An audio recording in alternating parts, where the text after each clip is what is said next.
अंकिता हत्याकांड के बाद दुमका से ही एक और दर्दनाक तस्वीर सामने आई है, जहां एक आदिवासी लड़की को रेप के बाद मारकर पेड़ से लटका दिया गया। इस बारे में सबसे पहले सूचना दी बाबूलाल मरांडी, झारखंड के पूर्व मुख्यमंत्री, बीजेपी के वरिष्ठ नेता।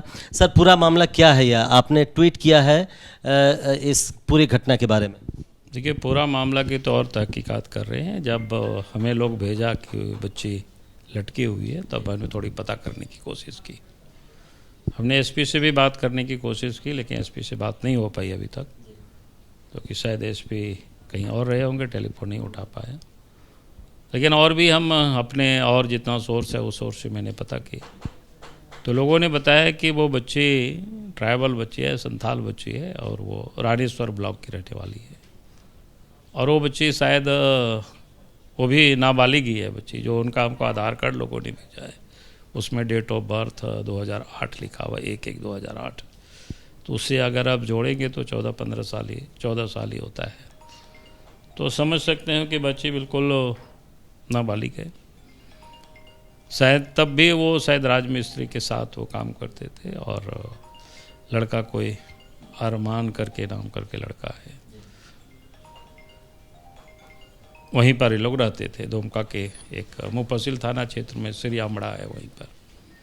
और जो जिस प्रकार से लोगों ने बताया कि शायद बलात्कार हुआ या बाकी, उसके बाद फिर मार करके उसको टांग दिया गया। तो ये सारी चीज़ तो ऐसी घटनाएं क्यों बार बार प्रकाश में आ रही हैं मरांडी साहब?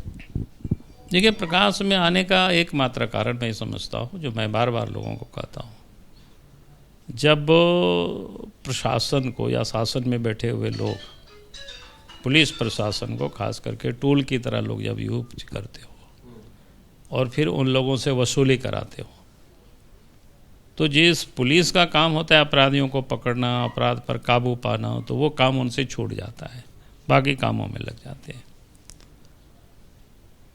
और एक प्रकार से जो इस प्रकार के लोग जो होते हैं तो बेईमान भ्रष्ट वैसे ही अफसर हो जाते हैं, तो फिर वो कुछ करते नहीं है। क्योंकि अगर वसूली करना होगा तो शरीफ इंसान तो पैसा नहीं देंगे, पैसा तो बेईमान ही लोग देंगे। पुलिस के जेब में पैसा तभी आएगा जब उस क्षेत्र में क्राइम अधिक हो, और तभी उस पैसे को उठा करके भी सत्ता में बैठे हुए लोगों के यहाँ तक पहुँचा सकते हैं। और इसलिए आज आप देखेंगे राज्य के अंदर में लगातार इस प्रकार की क्राइमें बढ़ रही है। दुमका की अभी ताज़ा घटना है, 2 घटना।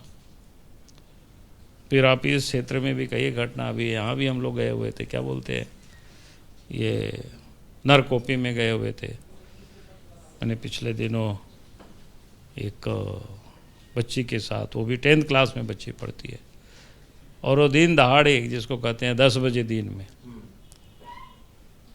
उनके साथ बलात्कार करते हैं। ये अलग बात है, गांव के लोग, गांव के चौकीदार ने पकड़ करके फिर पुलिस को हैंड ओवर कर दिया। आज गाँव घर वालों से मिले थे, काफ़ी लोग दुखी है, पीड़ित है कि भाई हम लोग कैसे रहेंगे।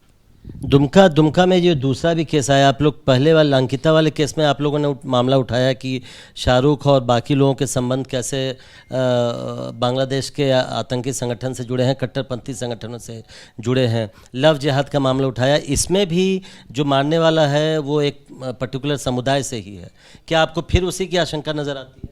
अभी तो हम कुछ भी नहीं कह सकते हैं और इनकार भी नहीं किया जा सकता है, क्योंकि जब तक पूरी तथ्य या फिर जांच नहीं होगी तब तक ये पता नहीं चल सकता है। इसलिए हम तो कहेंगे कि दुमका में लगातार 2 घटना हुई और एक वर्ग के साथ ही इस प्रकार से, क्योंकि ट्राइबल गरीब होते हैं और गरीबों के ऊपर फिर इस प्रकार की मैंने आसान जिसको बोलते हैं टारगेट होते हैं। तो हम ये चाहेंगे कि इसकी राज्य सरकार की एजेंसी से तो शायद उतनी जांच नहीं हो पाएगी, संभव भी नहीं है। तो हमें लगता है कि राज्य सरकार को इस प्रकार की घटना तो या तो सीबीआई को दे देना चाहिए या एनआईए को दे देना चाहिए, ताकि उसकी पूरे लिंक के लोग तहकीकात कर सके, वो लड़कों का किस किस से संबंध है, कैसे है। एनआईए को भी जांच की आप मांग कर रहे हैं? निश्चित रूप से होना चाहिए, क्योंकि जब मामला देश से बाहर भी अगर हो सके जल सकते, क्योंकि वो बॉर्डर का इलाका है, बॉर्डर इलाका यानी बांग्लादेश नज़दीक है, काफ़ी तादाद में उस क्षेत्र में घुसपैठ भी हुआ है। ये हर कोई जानता है इस बात को, सरकार भी एक्सेप्ट करती है। पहले कई दफ़ा पार्लियामेंट में भी एक्सेप्ट किया गया है, बहुत पहले, हमको याद है। तो हमारा कहना है कि जब इस प्रकार की घटनाएं होती है या कोई संदेह जब व्यक्त होता है तो इस प्रकार के मामले को बिल्कुल जांच करानी चाहिए। दुमका के जो दोनों घटनाएं हैं वो सीबीआई एनआईए जांच के लिए आप चाहते हैं? हाँ, मैं ये चाहता ज़रूर हूँ, तभी वो बिल्कुल और भी बाकी कनेक्शनों के बारे में पता चल सकता है। बहुत बहुत शुक्रिया। तो दोनों मामलों की जांच सीबीआई और एनआईए से भी करवानी चाहिए, ये मांग कर रहे हैं बाबूलाल मरांडी। कैमरामैन हेमंत सूद के साथ प्रशांत, एबीपी न्यूज़, रांची।